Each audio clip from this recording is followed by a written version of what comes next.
Welcome back to Cheddar, everyone. Passengers flying in and out of Tampa now have the chance to get tested for COVID-19. Tampa International Airport launching a pilot program for flyers this month. So far, an average of up to 120 people are getting tested per day. Joining us now is Joe Lopano, who is the CEO of Tampa International Airport. Joe, pleasure to have you here with us today. You say that you're the first airport in the U.S. to do this. Why was this such a priority for you? Well, thank you for having me on the show. And it's a high priority because we need to do whatever we can to create confidence in the travel experience.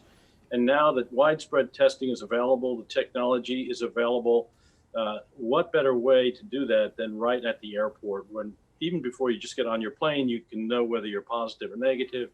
And really, the customers really love it. And the numbers that you mentioned just continue to grow because people are accepting this as a good idea. Okay, and so walk us through the process. At what point in the traveler's experience is this integrated? Okay, so this would be at the main terminal before you go out to security, and it's available to customers for.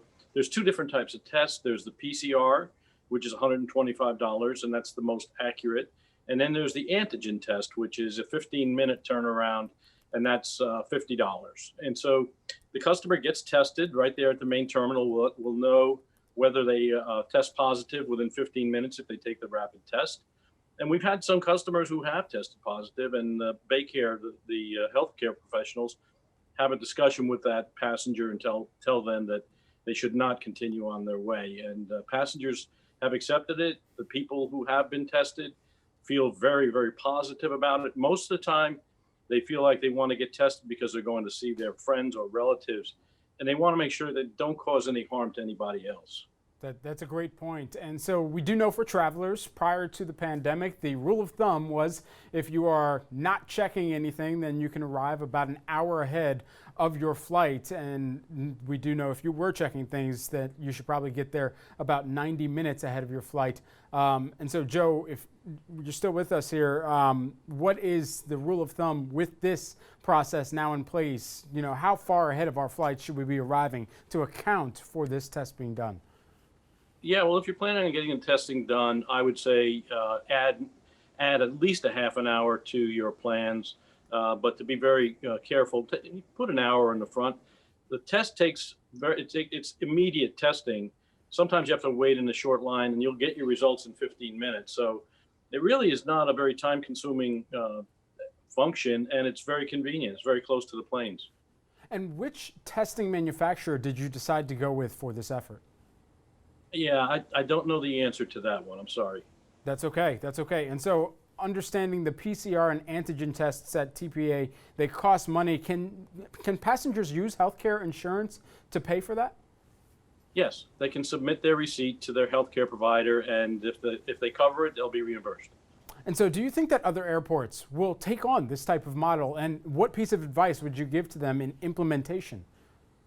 Well, I would hope that this would serve as a good example for other airports. We think widespread testing is what we really need right now in this country, and it's becoming available. And I think that getting it done at the airport makes a lot of sense, and I'm hoping that my other airport colleagues will follow suit. The pilot, it goes through October 31st. We know. What are your plans there afterwards, and what are some of the key performance indicators that you kind of look to really understand how you can expand this even further? Well, we will do the trial period, but it's become quite popular, and we're also coming into the holiday period, which is Thanksgiving and Christmas time. So we think that we'll probably continue it, but we're taking a look at what the volumes are and what the satisfaction levels are for the customers. What type of precedent is this going to set in terms of your operations and ensuring that this new wave, whatever new normal we emerge into, will ultimately, for the traveler's sake, continue to be an extremely safe and health-conscious approach to traveling as well?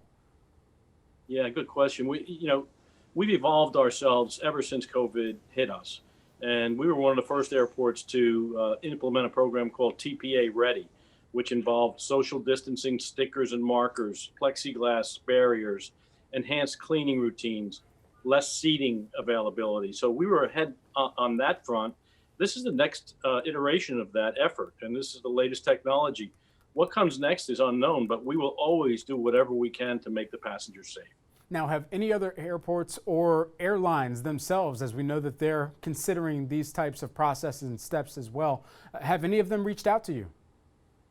Yeah, we've had a lot of contact with other airports. Some other airports are doing testing, but they're only doing it for certain destinations. Our tests are for any passenger going anywhere, whether they're arriving or departing. So it's really a broad spectrum availability. Joe Lopano, who is the CEO of Tampa International Airport, kind enough to take the time here with us today. Joe, we appreciate it.